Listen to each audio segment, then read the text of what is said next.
একটা রিলেশনশিপের শুরুতে দেখবেন মিনিটে মিনিটে কল, মিনিটে মিনিটে SMS, কেমন আছো, কোথায় আছো, কি করছো, খাবার খেয়েছো কিনা।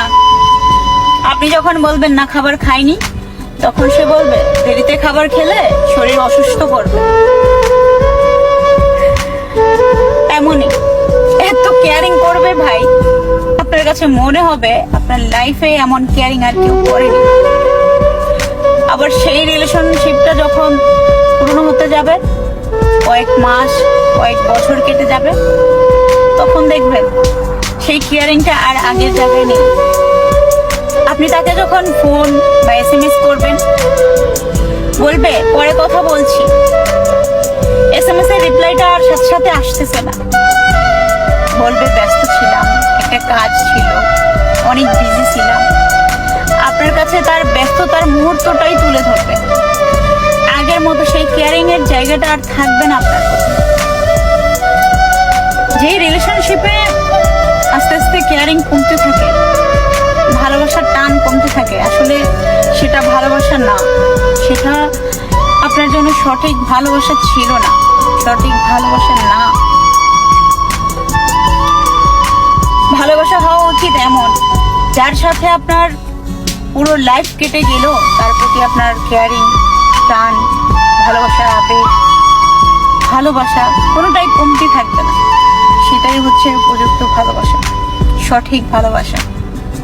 আজকের দিনের ভালোবাসা টিভি সিরিয়ালের মতো মিনিটে মিনিটে চেঞ্জ হয়ে যায়। ভালোবাসা যদি বাঁচতেই হয় ভালোবাসার মতো, প্রিয় মানুষটাকে খুন করার মজা আলাদা, যেটা সবাই করতে পারে না। আপনি যদি আপনার প্রিয় মানুষটাকে খুন করতে চান, তাহলে এক মায়া, যত্ন, ভালোবাসা, অবহেলা, এই চারটা জিনিস করে একটা মানুষকে আপনি ছেড়ে দেন, দেখবেন সে আপনার পিছনে পাগলের মতো ঘুরবে, আর আপনি তাকে ছাগলের মতো অবহেলা করবেন। দেখবেন একটা সময় সে নিজেই চাইবে তার জীবনটা দিয়ে দিতে। আমার এখনো মনে আছে, সে যখন আমাকে ব্লক করেছিল, আমার মনে হয়েছিল কে যেন আমাকে জিন্দা দাফন করে দিয়েছে। যে মেয়েটা আমি দেশ ছেড়ে চলে আসার আগে সে আমাকে বুকে জড়িয়ে কান্না করেছিল, আমি ভেবেছিলাম সে আমাকে অসম্ভব ভালোবাসে। আমি জানতাম না সে এই জিনিসগুলোতে অভ্যস্ত ছিল। আমি যখন তার কাছ থেকে দূরে চলে আসি, তখনই জানতে পারি সে আমাকে ভালোবাসেনি। আমার খুব কষ্ট হচ্ছিল, আমি তার সাথে কথা বলতে চাইতাম, দিনের পর দিন, রাতের পর রাত, আমার খুব বেশি ইচ্ছে করতো, কিন্তু সে আমাকে অবহেলা করে গেছে শুধুমাত্র তার কাছ থেকে দূরে চলে আসার কারণে। কেউ যদি আপনাকে ভালোবাসে, সেই ভালোবাসা মানুষটা যতই দূরে থাকুক না কেন, সে আপনাকে কাছে অনুভব করবে। আমি সত্যি করে জানতাম না যে এগুলো তার মোহ ছিল, ভালোবাসা না।